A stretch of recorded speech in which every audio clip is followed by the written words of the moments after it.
جامع ترمذی number 664 میں موجود ایک حدیث میں حضور نبی اکرم صلی اللہ علیہ وآلہ وسلم نے نصیحت فرمائی کہ صدقہ اللہ تعالیٰ کے غضب کو بجھاتا ہے اور بری موت سے بچاتا ہے۔ اس صدقہ میں واجب اور رضاکارانہ صدقہ دونوں شامل ہیں۔ جیسا کہ اس حدیث میں ذکر کیا گیا ہے کہ صدقہ کا اتنا مثبت اثر ہوتا ہے کہ زیادہ تر معاملات میں مال لوگوں کے لیے ایک محبوب دنیاوی چیز ہے، پس جب وہ اسے اللہ کی رضا کے لیے چھوڑ دیتے ہیں تو اللہ تعالیٰ اسے ضرورت مندوں کو دے کر اپنے غضب کو ان سے ٹال دیتا ہے۔ جب ایسا ہوتا ہے تو اس شخص کو اللہ تعالیٰ کی رحمت نے گھیر لیا ہوتا ہے، جو ان کو اس دنیا میں درپیش مشکلات میں بحفاظت رہنمائی کرتا ہے، تاکہ جب وہ اپنی موت کو پہنچی تو وہ اللہ تعالیٰ کے سامنے سر تسلیم خم کرتے ہوئے مر جائیں۔ ایک سچا مسلمان ایک بری موت ہے جب کوئی اپنے ایمان کے بغیر مر جائے۔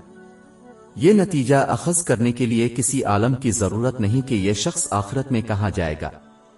یہی وجہ ہے کہ حضور نبی اکرم صلی اللہ علیہ وآلہ وسلم نے جامع ترمذی نمبر 1961 میں موجود ایک حدیث میں یہ نصیحت فرمائی کہ سخی اللہ تعالیٰ کے قریب، لوگوں کے قریب مقرب ہے، جنت کی طرف اور جہنم سے دور۔ اس لیے ایک مسلمان کو چاہیے کہ وہ اپنے وسائل کے مطابق باقاعدگی سے صدقہ کرنا اپنی عادت بنا لے، کیونکہ اللہ تعالیٰ معیار کے معنی کو دیکھتا ہے نہ کہ مقدار کو۔ اللہ تعالیٰ کی رضا کے لیے کھجور کا ایک پھل بھی مسلمان کو پہاڑ سے بھی زیادہ ثواب ملے گا۔ اس کی تصدیق صحیح مسلم کی حدیث نمبر 2342 میں ہوئی ہے۔